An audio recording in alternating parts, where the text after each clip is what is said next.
We're talking to Mr. James Settles, the founder and the executive director of Ephesus House. And of course, let's see Mr. Settles over the last segment here that we have to give you an opportunity, as we promised earlier, to talk about the house that you've established and about some of the things that you're doing there and some of the needs that you have, because I'm sure that there are some individuals in our audience who can assist you in just a whole variety of ways. And so if you'll we'll spend the rest of the time talking about some of the things that you need. Okay. Well, one of the things at Ephesus House is we have like a 9-bedroom facility, and what we teach is we actually teach life skill. We teach parenting skills. We do a lot of talking about goals, and also we have curfew. Even one of the things that we really try to do is we teach job readiness, stuff like that. Try to teach men how to put themselves in a position to market themselves, and because I really think that is very important. And one of our most important things is trying to change the way people think. Because see, one of the things that as I shared with you earlier, I think more than anything, it was my thinking that was messed up. Anytime you feel like it's somebody else's problem, or I'm not going to work for white folks for minimum wage, but I go to prison and work over 8 years for 50 cents an hour. See, my thinking, and that don't mean that I'm such a bad person, but my thinking just needs to be adjusted. So, so we try to work with the way that our men think, and we work with that whole piece about being responsible.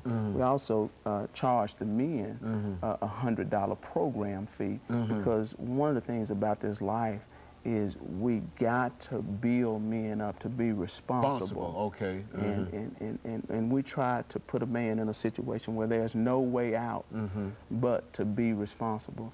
Now, when we go to talking about some of the needs that we have, we've been actually incorporated over 2 years. We still haven't gotten a grant. And most of the people we are serving are people that are from the state, or people that are homeless. But, you know, we still haven't received any funding. Any kind of assistance from the state that ought to be concerned about some of the activities that you're involved in. And the need is so great. One of the things that, you know, we have lined up is, you know, like after 30 days, a man can work his way into getting them a vehicle where he got to show proof of license and proof of insurance. All of that is about trying to train and help a human being to be the best he can be. Next door to our building, we're trying to do a training facility if we can come up with the funding for it. And what that training facility will consist of is we will have all of our meetings over there, NAAA meetings. We'll teach our life skill program over there. I know some people that do work in grafting, and I know a man that also works in electrical. And so what we would like to do is turn that into like a 13 or 14-week course in order to help people. Train these young people. Because see, if you train, not only do you want to change the way people think, but some of these men have children. And so we want to actually train and teach men how to be a good father, how to be a good brother, how to be a good son, you know, because all of this stuff has to be actually properly taught. We act as if, you know, people pop out and supposed to know these things, but they're But you're saying that it's a real problem in terms of the knowledge that many individuals who fall into those categories have in reference to themselves, their thoughts, and is that what definitely, because see, you catch a guy, he come from home from a dysfunctional background, then he go to prison to another dysfunctional background, and then what you do is you send him back to a situation that's supposed to be his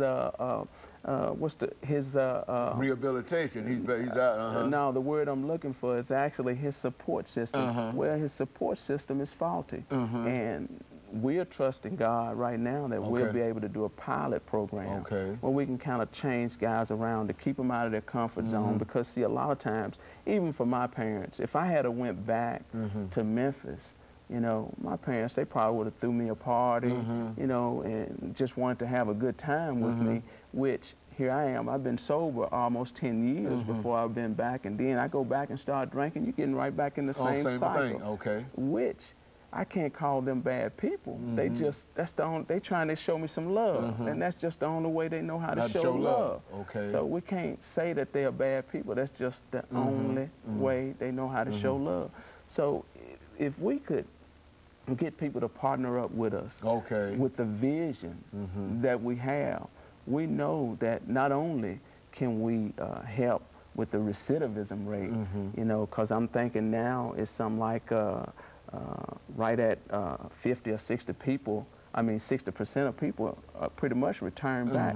Well, we got a success rate of 8% of people that have actually came through and just stayed for 90 days. You know, our program is actually a 90-day program. Then we partnered up with Urban Housing Solution to kind of, instead of a guy having to go back into a dysfunctional environment, to help him get an apartment, to help him to continue to be a man. You know, and the tragedy about what we call our support system, sending a man back home, is a lot of times our families can be faulty, but they don't mean no harm. They just don't know. So if we could come up with that program, like I say, this pilot program, I mean, all covering the whole Western Tennessee, for instance,